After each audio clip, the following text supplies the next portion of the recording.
और अब बात संभल के बवाल की। उत्तर प्रदेश के संभल में जामा मस्जिद के सर्वे के दौरान भड़की हिंसा के बाद स्थिति नियंत्रण में है। ताज़ा अपडेट यह है कि संभल हिंसा की मजिस्ट्रियल जांच होगी। शाही जामा मस्जिद संभल इंतजामिया कमेटी के सदर को पूछताछ के लिए पुलिस ने हिरासत में ले लिया है। उपद्रवियों पर एनएसए के तहत कार्रवाई की जाएगी। हिंसा में 4 युवकों की मौत हो गई है। एहतियात के तौर पर इलाके में कई तरह की पाबंदियां लगा दी गई हैं। 1 दिसंबर तक बाहरी व्यक्तियों के प्रवेश पर भी रोक है। आदेश के मुताबिक जिले में बाहरी व्यक्ति, सामाजिक संगठन और जनप्रतिनिधि के प्रवेश पर रोक लगा दी गई है और 800 लोगों के खिलाफ इस बीच मुकदमा दर्ज हुआ है। जियाउर रहमान बर्क जो सपा के सांसद हैं और सोहेल इकबाल को आरोपी बनाया गया, जो वहां के स्थानीय विधायक के बेटे हैं। घटना में 15 पुलिसकर्मी भी घायल हुए हैं। अब तक 25 लोगों को गिरफ्तार किया जा चुका है। आज सुबह संभल की एसडीएम वंदना मिश्रा ने मौके पर पहुंचकर हालात का मुआयना किया।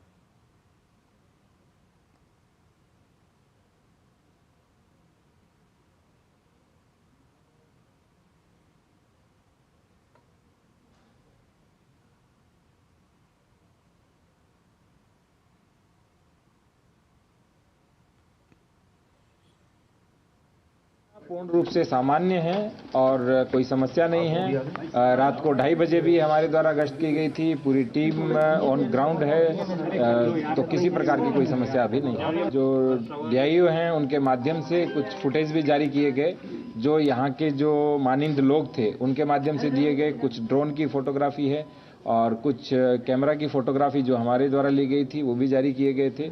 उसमें आप स्पष्ट देख सकते हैं कि सैकड़ों की संख्या में हैं जो बलवाई हैं, दंगाई हैं। उन सभी को आइडेंटिफाई किया जा रहा है और 100% लोगों को जेल भेजा जाएगा, उन पर कार्रवाई की जाएगी। दीपक राठी नाम के हमारे सब इंस्पेक्टर हैं जो भी कल घायल भी हुए थे। उनके द्वारा जो यहाँ के एकता चौकी प्रभारी भी हैं, 800 लोगों के खिलाफ मुकदमा लिखवाया है उन्हें। जियाउर रहमान बर्क और सोहेल इकबाल नामक ये 2 नामजद अभियुक्त हैं जिनको उन्होंने अभियुक्त बनाया है। उनके द्वारा बताया गया है कि भीड़ को इन लोगों ने भड़का के बलवे का रूप दिया। यह उल्लेखनीय है कि जियाउर रहमान बर्क को 168 बीएनएसएस का नोटिस जनपद संभल की थाना कोतवाली पुलिस द्वारा भी पूर्व में दिया गया था। उनके द्वारा पूर्व में भी भड़काऊ भाषण दिए गए थे। उस भड़काऊ भाषण के दौरान उनको बताया गया था कि आप इस तरीके के भाषण ना दें, इनसे बाज आएं। इस बीच भाजपा के नेता साक्षी महाराज ने उत्तर प्रदेश के संभल में हुई हिंसा की घटना को दुर्भाग्यपूर्ण बताया है। साक्षी महाराज ने संभल की घटना पर एक्सक्लूसिव बात की है हमारे संवाददाता शैलेंद्र मिश्र ने। बीजेपी सांसद साक्षी महाराज हमारे साथ हैं। सर, संभल में जो कुछ हुआ क्या कहना है आपका? विपक्ष समाजवादी पार्टी तमाम आरोप लगा। संभल में जो कुछ हुआ बहुत दुर्भाग्यपूर्ण है, नहीं होना चाहिए था। न्यायालय के आदेश से सर्वे करने के लिए अधिकारी गए थे, लेकिन वहाँ के सांसद ने, वहाँ के नेताओं ने एक भीड़ को इकट्ठा करके माहौल ख़राब करने का काम किया। और जिस तरह से पुलिस के ऊपर पत्थरबाजी, रोड़ेबाजी की गई है, ये बहुत ही दुर्भाग्यपूर्ण है।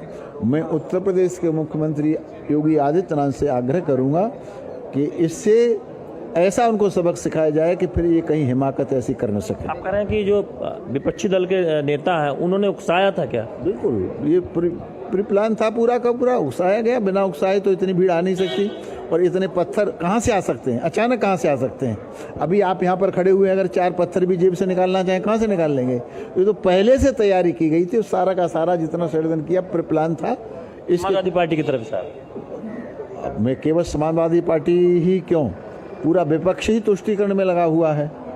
इसकी सबको निंदा करनी चाहिए, लेकिन फिर इसको उकसाने का, भुनाने का, राजनीति करने का जो षड्यंत्र है, गलती जहाँ से भी हुई है समीक्षा होनी चाहिए और कड़ी कार्रवाई होनी। बहुत बहुत धन्यवाद साक्षी महाराज, बीजेपी सांसद। उनका कहना है कि ये पता लगाना जाना चाहिए कि किसने उकसाया और आखिर इतने पत्थर कहाँ से आए। ये पूर्व नियोजित एक पूर्व प्लानिंग थी जो संभल में जो कुछ हुआ, और कई विपक्षी नेताओं ने इस पूरी घटना में उकसाने का काम किया था। ये आरोप है कि इसकी जांच होनी चाहिए, ऐसा कह रहे हैं बीजेपी सांसद साक्षी महाराज। कैमरामैन आशीष के साथ शैलेंद्र मिश्र, डीडी न्यूज, दिल्ली। अगली खबर, हाल ही में उत्तर प्रदेश में 9 सीटों पर उपचुनाव हुए थे। अब अयोध्या